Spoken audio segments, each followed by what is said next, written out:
Good morning. CMA inter paper 12 में आज हम लोग जो है कॉस्ट एंड सिकेटियल ऑडिट ऑडिट का पेपर में एमसीक्यू करेंगे। कॉस्ट एंड सिकेटियल ऑडिट का सबसे पहले मैं सिकेटियल ऑडिट का एमसीक्यू कराऊंगा, उसके बाद कॉस्ट ऑडिट का एमसीक्यू कराऊंगा। ध्यान से सुनिएगा, ठीक है। सबसे पहले बेसिक्स को समझिए, कल समझना है, एमसीक्यू ऑटोमेटिकली हो जाएगा, प्लस बड़ा क्वेश्चन भी हो जाएगा यदि आप ध्यान से सुनेंगे तो, ठीक है। सबसे पहले सिकटियल ऑडिट करता कौन है? सिंपल सा नॉलेज है। सिकटियल ऑडिट कंपनी सेक्रेटरी करता है। कॉस्ट ऑडिट कौन करता है? कॉस्ट ऑडिटर मतलब कॉस्ट अकाउंटेंट। और चार्टर्ड अकाउंटेंट क्या करता है? स्टैट्यूटरी ऑडिटर करता है। तो तीन प्रोफेशनल का अपना अपना ऑडिट है। Company secretary secretarial audit, cost accountant cost audit और चार्टर्ड अकाउंटेंट स्टैट्यूटरी ऑडिट। ये तीन प्रकार का ऑडिट तीन जन को दिया गया। अब देखिए, ध्यान से समझिएगा। सिकटियल ऑडिट मतलब ये समझ में आ गया कि ये कंपनी सेक्रेटरी का ऑडिट है, ठीक है। अब सबसे पहले कि secretarial audit is applicable to all these company, मतलब किस कंपनी पर सिक्रेटरियल ऑडिट अप्लीकेबल ही है। तो ध्यान से सुनिएगा। देखिए, एप्लीकेबिलिटी सेक्शन 204 को मैंने बहुत अच्छा से समझाया है। देखिए नीचे, इससे क्या होता है, आपका बड़ा क्वेश्चन भी आता है। ध्यान से सुनिएगा, इसकी एप्लीकेबिलिटी को देखिए एकदम। देखिए क्या लिखा है, बोलता है एवरी लिस्टेड कंपनी, सिक्रेटरियल ऑडिट हर लिस्टेड कंपनी के ऊपर अप्लीकेबल है। मतलब हमको उसका कोई चीज का भी लिमिट नहीं देखना, सिर्फ ये देखना है कि लिस्टेड है या अनलिस्टेड है। यदि लिस्टेड होगी, लिस्टेड मतलब स्टॉक एक्सचेंज में जो कंपनी लिस्टेड है, तो लिस्टेड कंपनी के लिए हमेशा सिक्रेटरियल ऑडिट अप्लीकेबल है, याद रखिएगा। दूसरा पॉइंट नंबर 2 में बोलता है public company having paid up capital 50 crore और मोर और टर्नओवर 250 करोड़ और मोर। मतलब पब्लिक कंपनी के समय हम उसकी पेड अप कैपिटल और टर्नओवर की लिमिट को देखेंगे। और पेड अप कैपिटल की लिमिट कितनी होनी चाहिए? 50 करोड़ और उससे ज्यादा, या टर्नओवर उसका 250 करोड़ उससे ज्यादा होना चाहिए। मतलब पब्लिक कंपनी के समय ये जो दो लिमिट क्रॉस करेगी, एनी वन कंडीशंस, तो उसके लिए सिक्रेटरियल ऑडिट अप्लीकेबल हो जाएगी। तीसरा, एवरी कंपनी मतलब कोई भी हो, पब्लिक हो, लिस्टेड हो, प्राइवेट हो, कोई भी कंपनी हो जिसका बैंक से लोन या पब्लिक फाइनेंशियल इंस्टीट्यूट से आउटस्टैंडिंग लोन 100 करोड़ और उससे ज्यादा होगा, तो उस कंपनी पे सिक्रेटरियल ऑडिट अप्लीकेबल है। तो पहला वाला क्वेश्चन बोलता है secretarial audit is applicable to all these company. वह कौन सी कंपनी है जिसपे हमेशा सिक्रेटरियल ऑडिट अप्लीकेबल होगा? वो होगा लिस्टेड कंपनी। लिस्टेड कंपनी के समय हम ना पेड अप कैपिटल देखेंगे, ना टर्नओवर देखेंगे, सिर्फ पब्लिक कंपनी के समय देखा जाएगा। तो सिंपल सा मतलब आया, यदि प्राइवेट कंपनी है तो उसमें सिर्फ एक ही चीज देखेंगे, उसका लोन 100 करोड़ से ज्यादा होगा तभी उस पर एप्लीकेबल होगी, नहीं तो नहीं होगी, क्योंकि लोन का कंडीशन एवरी कंपनी पे लिखा हुआ है। सिंपल सा याद रखिएगा। ये समझ में आ गया कि लिस्टेड कंपनी होगी तो कुछ भी नहीं देखना है, उस पर हमेशा ही सिक्रेटरियल ऑडिट अप्लीकेबल है, ठीक है। अब नेक्स्ट क्वेश्चन में आ जाइए। क्वेश्चन नंबर 2, ध्यान से सुनिएगा। सिक्रेटरियल ऑडिट इज डन बाय डेस। ये मैंने आपको अच्छा से बता दिया कि सिक्रेटरियल ऑडिट कौन करता है? Company secretary in practice. वह कंपनी सेक्रेटरी जो प्रैक्टिस कर रहा है वह सिक्रेटरियल ऑडिट करेगा, याद रखिएगा, जिसके पास वैलिड सर्टिफिकेट ऑफ प्रैक्टिस होगा। तो सिंपल सा मतलब समझ में आ गया। सिक्रेटरियल ऑडिटर कौन है? कंपनी सेक्रेटरी को ही सिक्रेटरियल ऑडिटर बोलते हैं। तो क्वेश्चन एग्जाम में पूछेगा secretarial audit can be done by company secretary या सिक्रेटरियल ऑडिटर, याद रखिएगा। तो सिंपल सा इसका मीनिंग को समझिए। Secretarial audit is done by the. Secretarial audit कौन करता है? Company secretary in practice having valid certificate of practice, याद रखिएगा। क्वेश्चन नंबर 3, ये मैं आपको पहले बता चुका हूं। सिक्रेटरियल ऑडिट कौन सा सेक्शन में कवर है? सेक्शन 204, कंपनीज एक्ट 2013 का सेक्शन 204 में सिक्रेटरियल ऑडिट कवर है। सिक्रेटरियल ऑडिट दिया हुआ है, उसका लिमिट मैं पहले पढ़ा चुका हूं। अब आ जाइए क्वेश्चन नंबर 4 में, ध्यान से सुनिएगा। अब देखिए क्वेश्चन नंबर 4 बोलता है format of secretarial audit report is this. याद रखिए, सिक्रेटरियल ऑडिट रिपोर्ट जो है कंपनी में कहां लगती है? डायरेक्टर रिपोर्ट के साथ दी जाती है। डायरेक्टर रिपोर्ट के साथ सिक्रेटरियल ऑडिट रिपोर्ट दी जाती है। और किस फॉर्म में देखेंगे? एमआर फॉर्म का नाम है MR3। MR3 फॉर्म में सिक्रेटरियल ऑडिट दी जाती है। तो secretarial audit, company secretary secretarial audit किस फॉर्म में देगा? फॉर्म का नाम है फॉर्म MR3। तो format of secretarial audit report is this form. Secretarial audit का कौन सा फॉर्म होगा? फॉर्म MR3, याद रखिएगा, बहुत इंपॉर्टेंट है। क्वेश्चन नंबर 5, मैं आपको करा चुका हूं। इसमें बोलता है कि secretarial audit is applicable to public company. Public company के समय दो चीज देखना है, पेड अप कैपिटल कितना 50 करोड़ और उससे ज्यादा, और क्वेश्चन नंबर 6 में बोला है कि पब्लिक कंपनी का टर्नओवर कितना होना चाहिए सिक्रेटियल ऑडिट एप्लीकेबल के लिए, 250 करोड़ और उससे ज्यादा। सिंपल सा चीज था। क्वेश्चन नंबर 5 में बोला है सिक्रेटियल ऑडिट एप्लीकेबल होगा पब्लिक कंपनी में यदि उसका पेड अप कैपिटल कितना होगा, 50 करोड़ और उससे ज्यादा होगा। क्वेश्चन नंबर 6 में बोला है सिक्रेटियल ऑडिट एप्लीकेबल है पब्लिक कंपनी में यदि उसका टर्नओवर 250 करोड़ उससे ज्यादा होगा। लिस्टेड कंपनी होती तो क्या होता कि कोई टर्नओवर नहीं देखते, और प्राइवेट कंपनी होती तो सिर्फ लोन देखते कि 100 करोड़ उससे ज्यादा का लोन है। यानी पब्लिक कंपनी के शेयर में पेड अप कैपिटल और टर्नओवर की लिमिट देखी जाती है। Question number 7, penalty for non compliance of section 204, मतलब कंपनी के ऊपर सिक्रेटियल ऑडिट एप्लीकेबल है और वह नहीं करा रहा है तो गवर्नमेंट की तरफ से उसको 2 लाख का फाइन लगेगा। तो penalty for non compliance of section 204 is rupees 2 lakh. अब आ जाइए कॉस्ट ऑडिट पे, ध्यान से सुनिएगा, कॉस्ट ऑडिट आपके लिए बहुत इंपॉर्टेंट है।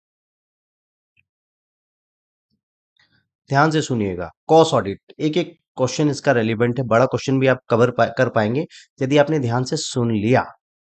Cost audit is cover under section this. Cost audit कौन सा सेक्शन में कवर है कंपनीज एक्ट का, सेक्शन 148। कॉस्ट ऑडिट कौन सा सेक्शन में कवर है, 148 याद रखना है, एक 4 और 4 का डबल, एक उसका 4 गुना 4 का डबल 8।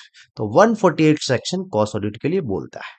सिंपल सा एक लाइन में जान लीजिए, कॉस्ट ऑडिट किस पे एप्लीकेबल है, सेक्शन 148 में लिखा है यदि कोई रेगुलेटेड सेक्टर की इंडस्ट्री है, मतलब लाइक आपका टेलीकम्युनिकेशन, पेट्रोलियम, ड्रग्स एटसेट्रा की कोई इंडस्ट्री है और उसका टोटल जो है टर्नओवर, सारा प्रोडक्ट का टर्नओवर मिला के 50 करोड़ होगा या उससे ज्यादा होगा, और इंडिविजुअल प्रोडक्ट का टर्नओवर 25 करोड़ और उससे ज्यादा होगा, तो उस कंपनी पे कॉस्ट ऑडिट एप्लीकेबल हो जाएगी। और नॉन रेगुलेटेड सेक्टर में बोलता है, देखिए यहाँ पर बहुत अच्छा से लिखा हुआ है, इस प्रोविजन को समझ लीजिए। नॉन रेगुलेटेड सेक्टर में बोलता है, नॉन रेगुलेटेड में टी, कॉफी, सीमेंट एक्सेट्रा याद रखेगा। उसमें बोलता है सारा टर्नओवर 100 करोड़ उससे ज्यादा होगा और इंडिविजुअल टर्नओवर, एक इंडिविजुअल प्रोडक्ट का टर्नओवर 35 करोड़ उससे ज्यादा होगा, तो उस पे कॉस्ट ऑडिट एप्लीकेबल हो जाएगी। सेक्शन 148 में इतना ही बोला गया है। तो सेक्शन 148 कौन सा किसके लिए है, कॉस्ट ऑडिट के लिए है। ठीक है, नेक्स्ट क्वेश्चन में आ जाइए। देखिए ये क्वेश्चन मैं अच्छा से करा चुका हूं। सिक्रेटरियल ऑडिट कौन करता है, कंपनी सेक्रेटरी। कॉस्ट ऑडिट कौन करेगा, कॉस्ट अकाउंटेंट। ठीक है, cost audit is done by cost accountant जिसके पास वैलिड सर्टिफिकेट ऑफ प्रैक्टिस होगा, याद रखिएगा। कॉस्ट अकाउंटेंट को कॉस्ट ऑडिटर भी बोलते हैं। Cost accountant is also known as cost auditors, याद रखिएगा। तो cost audit is done by the cost accountant, या कॉस्ट ऑडिटर भी लिखेंगे तो चलेगा, लेकिन जब वैलिड सर्टिफिकेट ऑफ प्रैक्टिस का बात हो रहा है तो वो कॉस्ट अकाउंटेंट लिखना सही है। तो cost audit is done by the cost accountant having valid certificate of practice. जब पास करते हैं प्रैक्टिस करने के लिए एक तो सर्टिफिकेट लेना पड़ता है इंस्टीट्यूट से, उसी को बोलते हैं सर्टिफिकेट ऑफ प्रैक्टिस। अब देखिए नेक्स्ट क्वेश्चन, ध्यान से सुनिए। क्वेश्चन नंबर 10 ध्यान से सुनिएगा।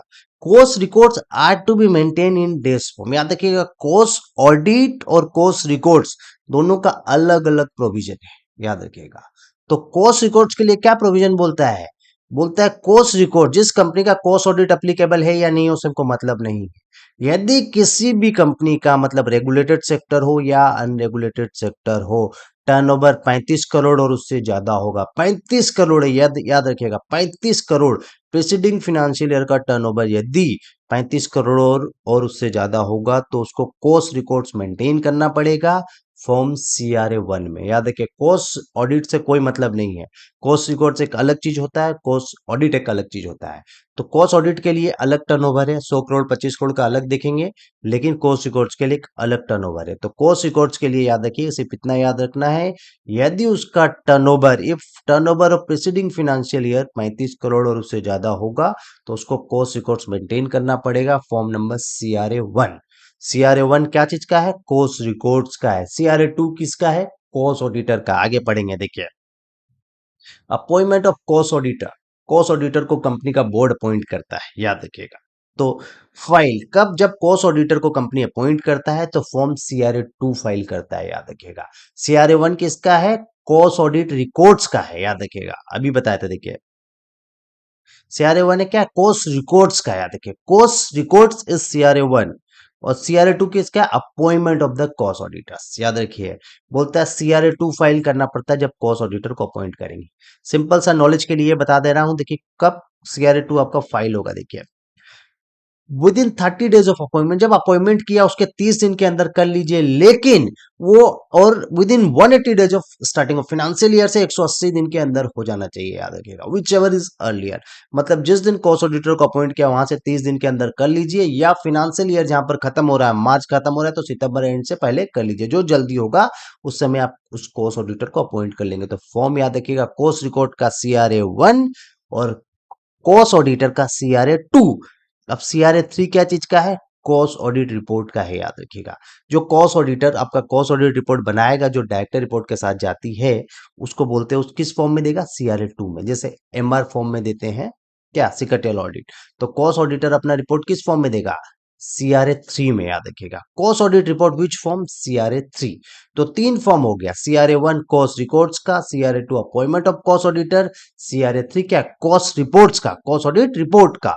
एक लास्ट बच गया CRA4। CRA क्या चीज का होगा, filing of cost report, central government को, ROC को कॉस्ट रिपोर्ट फाइल करना पड़ेगा। कौन सा फॉर्म में फाइल करेंगे, CRA4 में।